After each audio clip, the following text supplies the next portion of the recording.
Hello everybody, welcome back to the channel. So in today's video, we are going to be talking about certain operations that has been talked about lately because it has been resurfacing. This is a good time for us to speak about these operations because this Thursday that is coming up is going to be extremely important. Barcelona are going to be announcing those economic levers and the socios do have to approve if they think that this is going to be a great idea. And if it does get approved, Barcelona is going to have hundreds of millions of dollars being injected within this club, and Barcelona would be able to be in a good position to sign certain players. And those certain players that we are going to be talking about today, it is going to be Koulibaly and surprisingly Gundogan. And then later in the video, we're also going to be talking about Pique and Sergio Busquets, because yes, it is true that these two players are nearing their last few months at FC Barcelona. And so before we go into any of this, I do want to speak about the OneFootball app. The OneFootball app, it is the best football app that you could find within the App Store. If you do want to find out what is going on with your favorite player, your favorite team, what's currently going on within the league, or any transfer rumor that you do want to follow, the OneFootball app is going to be there to cover that for you immediately and live. And the best thing from all of this is that it is for free. If you do want to download the OneFootball app, you can so by scanning the QR code that you do see here on the screen, or if you don't have a camera, you can just use the link that will be provided down below on the pinned comment. It'll take you straight to the App Store. Then you can download the OneFootball app, set exactly who you do want to follow, and then you'll be set and done from there. You guys will not be disappointed. I hope you guys do enjoy it. And so now let's get back into the video and let's talk about the operations, right? Because again, let's talk about Koulibaly first. And so it does say here, according to Gabriel Sanz, Barcelona are interested in Koulibaly but are yet to make any move to achieve his possible signing so far. Regardless, 40 million euros is the price, and the club also has to receive the green light for the levers before they can do such deals. And so that is basically it. If Barcelona want to actually have a chance to sign Koulibaly, they do have to activate those economical levers. And let me tell you, once Barcelona do have that capability to sign this player for 40 million euros, you better bet that Xavi Hernandez is going to be given that green light towards a transfer like this. Because right now, Barcelona do not have a center back that does have both the experience and also the athleticism. Because when we talk about Pique, he does have the experience and nothing else. When we talk about Ronald Araujo, he does have the athleticism but does lack some sort of experience. When it comes to Eric Garcia, he does lack both. And so when we talk about a profile like Koulibaly does have the experience and the athleticism, which is why Barcelona do want to sign this player. And if Barcelona sign this player, I do think that we are going to go with a center back pairing that will be starting in every starting 11 within La Liga, within the Champions League, within the Copa del Rey, and we're going to be seeing a duo of Araujo and Koulibaly. If we can have our options being Araujo, Koulibaly, Christensen, and Eric Garcia, that would be great. I would love to see something like this. We have also heard that Koulibaly has told Napoli that he will not be renewing. He does want to leave. He does want to take that extra step, go to the next club, and that next club, it is going to be FC Barcelona. And so let's hope that Barcelona do activate those economical levers. And then when it comes to Gundogan, it does say here, according to Sique Rodriguez, Gundogan is plan B if Barcelona cannot get Bernardo Silva. Both are dependent on Frankie's sale. And so let's talk about this, right? Because to be very honest, when we talk about Gundogan, he's very similar to Bernardo Silva in terms of the age, the contract, the market value. But here's the thing though, right? Let's talk about the stats and see who is the better player, because when we talk about a midfielder, right, these stats that you do see here on the left side, these are the most important stats and the most important things that you should be having as a midfielder. And so let's compare Bernardo Silva and Gundogan, because if we look at the stats of Bernardo Silva and his key passes per 90 minutes, he wipes out Gundogan completely. The only real upper hand that Gundogan does have over Bernardo Silva, it is the aerial duels. But that is basically it. If you were to ask me, who would you pick out of Gundogan and Bernardo Silva, I would say that these are two very solid choices. It really does not matter. I would actually give the upper hand towards Bernardo Silva overall in terms of these stats, because Pep Guardiola has also shown that he is much more with the placement of Bernardo Silva. We saw him start against Real Madrid 2 times. Gundogan did not even start not once against Real Madrid in the previous season, and Bernardo Silva played extremely well. He was one of the best players on that night. And so if Pep Guardiola is starting Bernardo Silva over Gundogan, yes, Silva is the preferred choice. And so now let's move on towards the next phase of this video, and let's talk about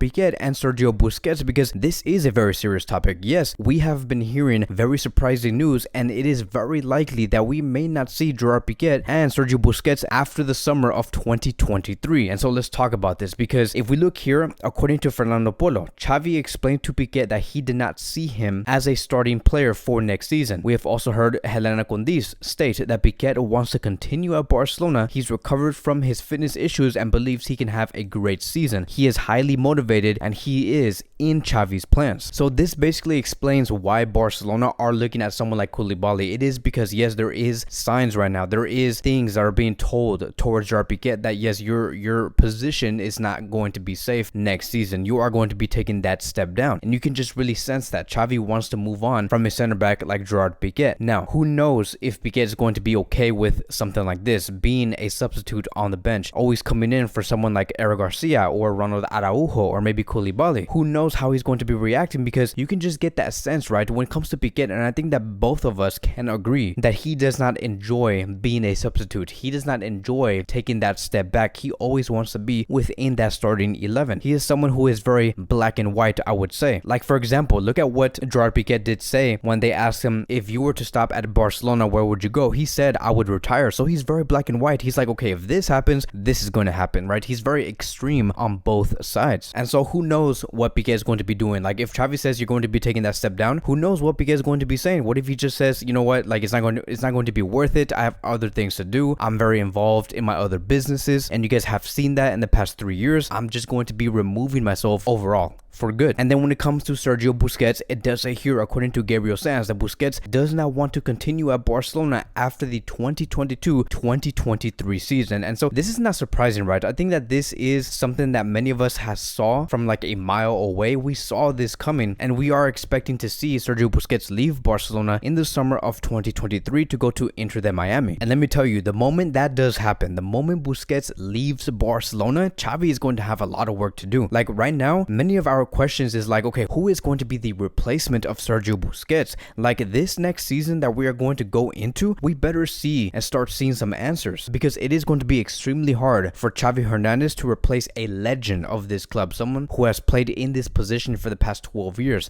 past 15 years, and very, very well. We have seen so many players try to go into Busquets' position in the past 15 years, and they have failed. So here's going to be my options on who I believe Xavi should try to replace Busquets with, and my number one choice, it is going to be obviously Frankie. I know that I do sound very hard-headed right now, but I just want to see Frankie at the very least play in that position consistently, and let's just see what happens. But if that does not happen, maybe it could be Nico, right? Or maybe it could be Kessie. Or if not, once Busquets does leave in that summer, Barcelona should go all out for Rodri, because his contract, it is going to be ending in the summer of 2024. He is only going to be having 1 year left, and he is going to be at his cheapest price. His market value is going to be at its very lowest before it does reaches to an end. And so maybe Barcelona could sign someone like him. I have seen Luis Enrique rely on him multiple times with the Spanish national team, but let's see, right? That is going to be wrapping up today's Barcelona Daily News. Thank you guys so much for watching. If you guys are new here, welcome to the channel. Please like, subscribe, comment, and I will see you guys in the next video.